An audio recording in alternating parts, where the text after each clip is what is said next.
Assalamualaikum warahmatullahi wabarakatuh. Halo semuanya. Ekosistem merupakan suatu sistem yang terbentuk adanya hubungan timbal balik yang tidak terpisahkan antara makhluk hidup dengan lingkungannya. Atau ekosistem itu merupakan suatu sistem yang terbentuk karena adanya interaksi antara komponen biotik dengan komponen abiotik. Nah, apa maksudnya hubungan timbal balik antara komponen biotik dengan abiotik atau interaksi antara makhluk hidup dengan lingkungannya?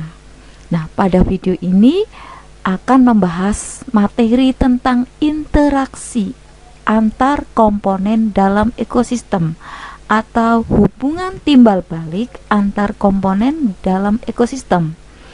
Nah, materi ini dibahas pada bab ekosistem yang dipelajari antara lain oleh siswa kelas 7. Baik, komponen ekosistem tadi sudah dikatakan bahwa ada komponen biotik, ada komponen abiotik, di mana komponen biotik ini berinteraksi atau saling hubungan timbal balik dengan komponen biotik. Demikian juga komponen abiotik ini ada hubungan timbal balik atau interaksi dengan komponen abiotik. Komponen biotik juga berhubungan timbal balik atau berinteraksi dengan komponen abiotik.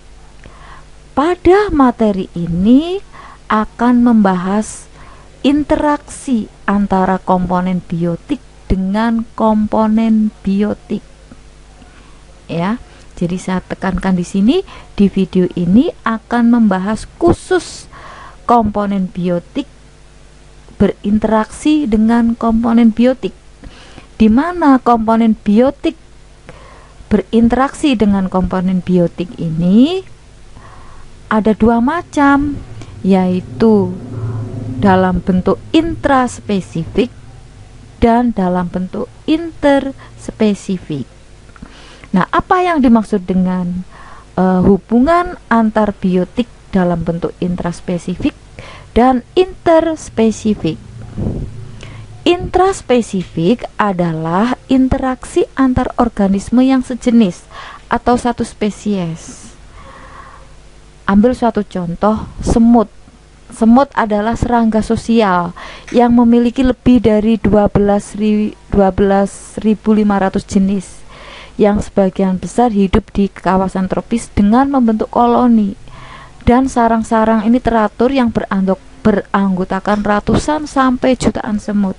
Nah, koloni-koloni tersebut membentuk kesatuan sehingga bisa menguasai wilayah yang sangat luas untuk mendukung kehidupan mereka.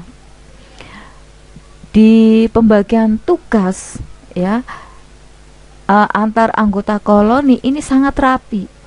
Ada satu atau dua betina ini yang merupakan semut subur yang disebut sebagai ratu, dan beberapa pejantan subur yang disebut sebagai drone. Nah, ini ratu dan drone ini bertanggung jawab untuk berkembang biak dan menghasilkan banyak semut. Kemudian sejumlah besar betina yang steril, yang mandul, ini bertugas sebagai pekerja. Bisa kalian perhatikan, ini adalah semut sebagai pekerja. Semut ini bersifat mandul. Untuk interspesifik selain pada semut, itu juga pada sarang lebah. Di dalam satu sarang lebah itu hanya ada satu ratu lebah yang tugasnya hanya bertelur untuk menghasilkan lebah-lebah baru. Ratu lebah yang merupakan induk semua lebah ini mudah dikenali karena ukuran tubuhnya ini besar. Ya, jadi paling besar di antara semua lebah, bisa kalian perhatikan. Yang paling besar ini ratu. Kemudian anggota berikutnya adalah lebah pekerja. Ini sebagai bertugas membuat sarang dan mencari makan. Bisa kalian perhatikan, ini ukurannya lebih kecil. Anggota yang ketiga adalah lebah jantan yang jumlahnya jauh lebih sedikit.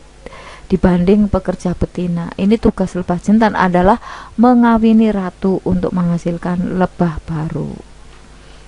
Yang berikutnya adalah interspesifik. Interspesifik adalah hubungan antar organisme yang berbeda jenis atau beda spesies. Ada 4 macam interspesifik, yaitu ada predasi, ada kompetisi, ada netralisme, dan simbiosis. Yang pertama kita bahas adalah predasi. Bisa kalian perhatikan ini predasi. Nah, berarti predasi bisa diartikan adalah sebagai interaksi di mana satu hewan memakan hewan lainnya.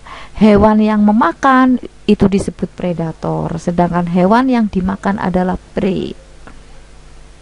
Yang berikutnya kompetisi. Kompetisi atau persaingan adalah interaksi antar individu karena memiliki kepentingan yang sama atau sebagai kompetitor. Persaingannya ini berupa untuk mendapatkan makanan, mendapatkan tempat tinggal, atau berebut pasangan. Dalam kompetisi, organisme yang lebih kuat inilah yang akan memenangkan sumber daya alam, sedangkan organisme yang lebih lemah ini terpaksa harus mencari sumber daya lain dengan cara bermigrasi. Nah, contoh kompetisi adalah ini serigala dan beruang bersaing untuk mendapatkan mangsa yang sama di habitatnya. Kemudian serigala dengan hewan herbivore ini bersaing dalam memperebutkan sumber air.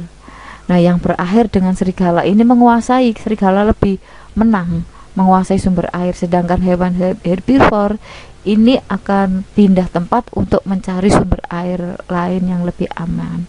Contoh lain ya kompetisi adalah gorila jantan.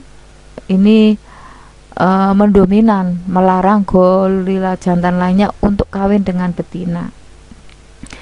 Ini terjadi juga pada tumbuhan yang hidup di hutan. Ini mendapatkan sinar matahari dan air.